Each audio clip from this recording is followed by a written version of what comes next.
Aujourd'hui, on va voir une question actuelle qui peut nous arriver à tous, ou dans une synagogue, ou dans un bureau, ou dans les yeshiva. Je suis en train d'étudier.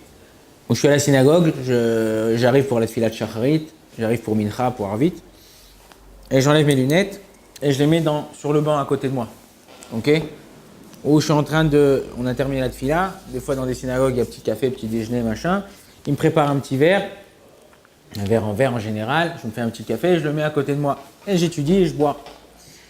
Entre-temps, il y a quelqu'un qui est venu, il s'est assis à côté de moi, il n'a pas vu qu'il y avait les lunettes, il s'est assis dessus, clac, il les a cassées.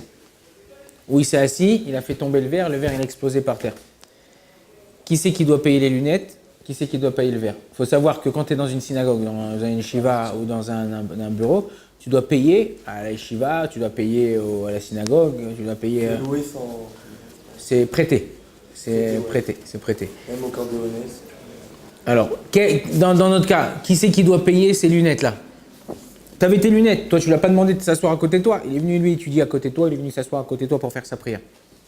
Est-ce qu'il doit payer tes lunettes ou il n'est pas tour de payer ces lunettes-là?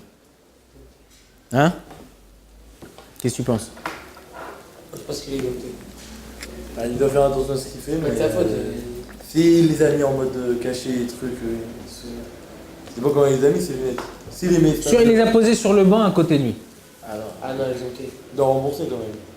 Même si l'autre il est venu prier d'eau, bon. Il y a écrit, on a vu cette Gemara dans le dernier Kishur, que dans le Gemara dans Baba Kama, Daf Kavav, elle dit que Adam Mouad Leolam, qu'un homme, ouais, il est mouad, tout le temps, il est fautif. Je peux pas, chaque geste que je fais, je dois faire attention au geste que je fais. Ok? Donc si par exemple, je suis là assis à table, il y a la canette de coca, et je suis là, je fais comme ça, je renverse tout sa canette, je suis chayav, je suis obligé de lui payer cette canette de coca. Même sans faire exprès, même quand je n'ai pas fait exprès. Pourquoi? Parce qu'un homme, il est mouad leolam, un homme, il doit faire, il sait très bien qu'il bouge, tout ça, il doit faire attention à ce qu'il fait.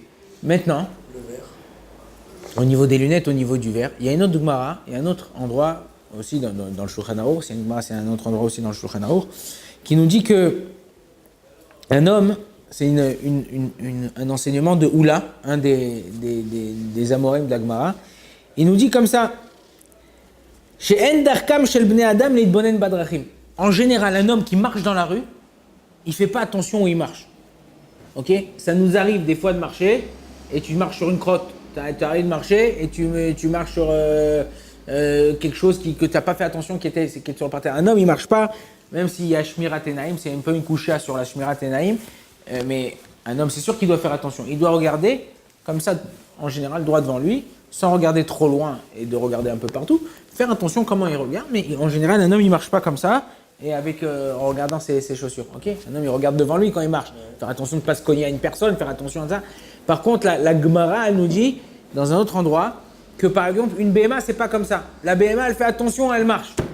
Elle fait attention, elle marche. C'est pour ça qu'il y a une différence au niveau de la halacha. Au niveau, si une BMA, elle tombe dans un trou, elle se fait mal. Il y a par exemple un trottoir, il y a quelque chose, elle trébuche. Et elle se fait mal. Et un homme, s'il trébuche, il se fait mal. Ça, c'est deux dînes différents entre l'homme et un animal. Pourquoi? Parce que le Shulchan Aruch, la Gemara et le Shulchan Aruch, il nous dit, dans Siman Taf Yud, dans Choshen Mishpat, qu'un homme, quand il marche, en général, il ne fait pas très attention. Il ne fait pas très attention de ce qu'il fait. Donc là, si un homme ne fait pas très attention de ce qu'il fait, et ça, la Gemara, elle le met comme axiome au nom de Oula, elle nous dit que quand quelqu'un il pose quelque chose dans un endroit où il n'a pas lieu d'être, c'est comme si l'homme, il avait marché par terre. C'est comme si l'homme, il avait posé ses lunettes par terre. Donc comme moi, je pose mes lunettes sur un banc, et dans la synagogue, c'est pas le derrière de poser sur ton banc. Tu poses sur ta table, tu poses sur le pupitre, tu poses sur un endroit. Donc moi, quand je suis venu, je me suis assis et j'ai cassé les lunettes, je suis pas tour de payer, d'après la halakha. Alors c'est vrai qu'un homme doit faire attention. Mais non, si quand je suis venu, souvent des gens, quand ils viennent, ils s'assoient, ils regardent un peu, ils nettoient l'endroit. Oui, juste ils regardent. Si je jetais un coup d'œil et entre le moment où j'ai jeté le coup d'œil et j'ai pas fait attention, c'est-à-dire j'ai jeté un coup d'œil, j'ai vu qu'il y avait les lunettes, mais c'est le réflexe de s'asseoir. alors dans ces cas-là, je dois payer les lunettes ou je dois payer le verre. Donc, qui c'est celui qui a le propriétaire des lunettes, il a perdu ses lunettes, il peut pas se faire rembourser par l'autre. Et pour le verre, c'est lui qui doit payer, celui qui a fait son verre de café, c'est lui qui doit payer son café. Par contre, il y a une nuance qu'on fait au niveau des poskim, au niveau des décisionnaires, c'est que si par exemple on est dans une yeshiva ou dans un kollel, et que là c'est l'habitude d'étudier, de poser ses lunettes sur la table, sur le siège, on a l'habitude d'être comme ça, on pose son café, on est là, les gens ils savent que c'est un endroit où on étudie, donc on pose ses affaires. Dans ces cas-là, celui qui s'assoit, même s'il n'a pas vu, il devra payer les lunettes. C'est différent, pourquoi? Parce que c'est le derrière. Là-bas dans une yeshiva, dans un kollel, c'est le derrière de poser ces choses. Donc dans ces cas-là, on doit faire. Donc un homme, il doit essayer, quoi qu'il arrive, de faire attention à ce qu'il fait. S'il n'a pas fait attention et si on a posé ses affaires dans un endroit qui n'est pas apte d'être posé, alors on ne sera pas tour. Il y a deux grands commentaires du Shulchan Aruch qui s'appellent le Netivot Amishpat et le Ksot HaChoshen. Eux, ils viennent dire un chidouche dans deux endroits différents dans le Shulchan Aruch, dans Choshen Mishpat, que lorsqu'un homme, il a pris un objet qui était dans un endroit gardé et qu'il l'a mis dans un endroit pas gardé, s'il arrive quelque chose, non, ça veut dire quoi pas gardé? Alors, je m'explique, parce que tu fais une tête un peu bizarre. Ça veut dire quoi pas gardé? Ce verre-là, il est en verre, ok, il n'est pas en plastique. Il était posé dans la vitrine de l'armoire, dans la vitrine du salon, ok? C'est un verre en cristal qui vaut cher, tout ça. Et moi, je l'ai pris, je l'ai mis sur la table, et je l'ai mis au bord du shaïch, au bord du plan de travail dans la cuisine. Et il y a un enfant qui est venu, il a mis un coup. Et c'est pas moi le verre, ou je suis invité chez quelqu'un. Il y a Choliot que c'est fort possible, ils disent qu'on doit payer ce verre-là. Pourquoi? Parce qu'à partir du moment où toi t'enlèves d'endroit gardé à un endroit pas gardé, où il doit être en général pour être gardé, c'est comme Nikra Poshéa, c'est comme si tu as fait une faute.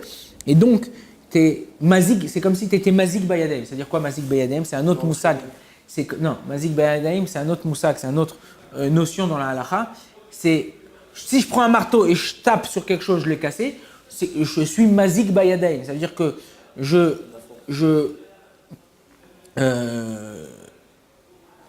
force de la main. Non, pas la force de la main. Le fait de. C'est moi qui ai cassé. C'est-à-dire Mazik Bayadem, c'est-à-dire que pas ma force, j'ai cassé quelque chose. C'est-à-dire par volontairement, j'ai abîmé quelque chose. Donc, même là, tu vas me dire, mais non, mais moi je l'ai juste posé sur la table, je ne pensais pas qu'il allait voir quelqu'un qui allait passer et qui allait le casser. Non, étant donné que tu l'as enlevé dans un endroit où il était bien gardé et que tu l'as mis dans un endroit où tout le monde passe, et même si toi, ton intention, ce n'était pas que quelqu'un y passe et qu'il casse, dans ces cas-là, tu es khaya. Pourquoi? Parce que tu l'as enlevé dans un endroit qui est gardé. Si la personne en face, elle dit, c'est pas grave. Non, là, ça c'est son problème. Toi, tu m'as, par exemple, quelqu'un, toi, tu as ta voiture et ton pote, il a une voiture. Ton ami, il a une voiture. Et sans faire exprès, en faisant marche arrière, tu lui as cassé un peu le pare-choc. Ton ami dit, c'est pas grave. Ben, c'est pas grave. Mais si toi, s'il veut vraiment au niveau de l'assurance, tout ça, il peut t'embêter. Mais si lui, il te dit non, moi, c'est pas grave, t'es mon ami. Embêter, c'est normal de rembourser. D'accord, mais si lui il veut pas, s'il te dit c'est bon, c'est pas grave, ne me rembourse pas, de toute manière, je comptais te changer de voiture, ben, t'es pas tour, c'est lui qui te rend pas tour, c'est lui qui te dit t'es pas tour. Baruch Adonai, le olam, amen, vamen.